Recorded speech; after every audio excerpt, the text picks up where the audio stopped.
Terror funding को रोकने के लिए देश की राजधानी दिल्ली में आज से नो मनी फॉर टेरर सम्मेलन की शुरुआत की गई। आतंकवाद को फैलने से रोकने और इसके लिए फंडिंग पर रोक लगाने के उद्देश्य से आयोजित किए गए 2 दिवसीय सम्मेलन में दुनिया के 75 देशों के प्रतिनिधियों ने हिस्सा लिया। हालांकि चीन ने भारत में आयोजित इस सम्मेलन से दूरी बनाए रखी। केंद्रीय गृह मंत्री अमित शाह ने इसकी अध्यक्षता की और कार्यक्रम में आतंकवाद के वित्त पोषण को आतंकवाद से बड़ा खतरा बताते हुए इसे किसी धर्म, राष्ट्रीयता या समूह से न जोड़ने के लिए कहा। कार्यक्रम को संबोधित करते हुए पीएम मोदी ने आतंकवाद को वैश्विक खतरा बताया और कहा कि आतंकवाद की कोई सीमा नहीं होती। जब तक आतंकवाद का सफाया नहीं हो जाता, हम तब तक चैन से नहीं बैठेंगे। पीएम मोदी ने आगे कहा कि आतंकवाद मानवता के लिए खतरा है और भारत लंबे समय से आतंकवाद को झेल रहा है। हमें आतंकवाद के खतरे से सावधान रहना होगा। Friends, it is well known that terrorist organizations get money through several sources. One source is state support. Certain countries support terrorism as part of their foreign policy. They offer political, ideological, and financial support to them. International organizations must not think that the absence of war means peace. Proxy wars are also dangerous and violent. There must be a cost imposed upon countries that support terrorism. Organizations and individuals that try to create sympathy for terrorists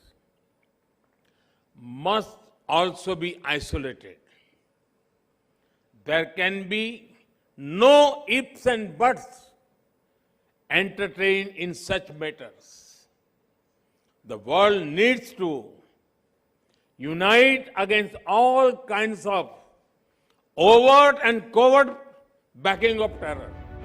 केंद्रीय गृह मंत्री अमित शाह ने आतंकवाद के वित्त पोषण को आतंकवाद से बड़ा खतरा बताते हुए ये कहा कि आतंकवाद को किसी धर्म, राष्ट्रीयता या समूह से नहीं जोड़ना चाहिए। गृह मंत्री ने यह भी कहा कि आतंकवाद को संरक्षण देना आतंकवाद को बढ़ावा देने के बराबर है और ये सभी देशों की सामूहिक जिम्मेदारी है कि ऐसे देश अपने इरादों में कभी सफल ना हो सकें। कई बार देखा है कि कुछ देश आतंकवादियों का बचाव करते हैं और उन्हें पनाह भी देते हैं। किसी आतंकवादी को संरक्षण देना आतंकवाद को बढ़ावा देने के बराबर है। ये हमारी सामूहिक जिम्मेदारी है कि ऐसे तत्व और ऐसे देश अपने इरादों में कभी सफल न हो सके। अगस्त 21 के बाद दक्षिण एशिया क्षेत्र में स्थिति में बहुत परिवर्तन आया है। सत्ता परिवर्तन तथा अल कायदा और आईसिस का बढ़ता प्रभाव रीजनल सिक्योरिटी के लिए एक महत्वपूर्ण चुनौती के रूप में उभर कर सामने आया है। इन नए समीकरणों ने टेरर फाइनेंसिंग की समस्या को और अधिक गंभीर बनाया है। 3 दशक पूर्व ऐसे ही एक रेजिम चेंज के गंभीर परिणाम पूरी दुनिया को सहन करने पड़े हैं। 9/11 जैसे भयंकर हमले को हम सभी ने देखा है। इस बैकग्राउंड में पिछले साल दक्षिण एशियाई क्षेत्र में हुए परिवर्तन हम सभी के लिए चिंता का विषय है। अल कायदा के साथ साथ दक्षिण एशिया में लश्कर ए तोयबा और जैसे मोहम्मद जैसे गुट बेखौफ होकर आज भी आतंक फैलाने का प्रयास में है। प्रधानमंत्री कार्यालय के मुताबिक 18 और 19 नवंबर को आयोजित 2 दिवसीय सम्मेलन में भाग लेने वाले देशों और संगठनों को आतंकवाद रोधी वित्त पोषण पर मौजूदा अंतर्राष्ट्रीय शासन की प्रभाव क्षमता के साथ साथ उभरती चुनौतियों के समाधान व जरूरी कदमों पर विचार विमर्श करने के लिए एक अनूठा मंच प्रदान करेगा। ये तीसरा मंत्री स्तरीय सम्मेलन है। इससे पहले ये सम्मेलन अप्रैल 2018 में पेरिस में और नवंबर 2019 में मेलबर्न में आयोजित किया गया था।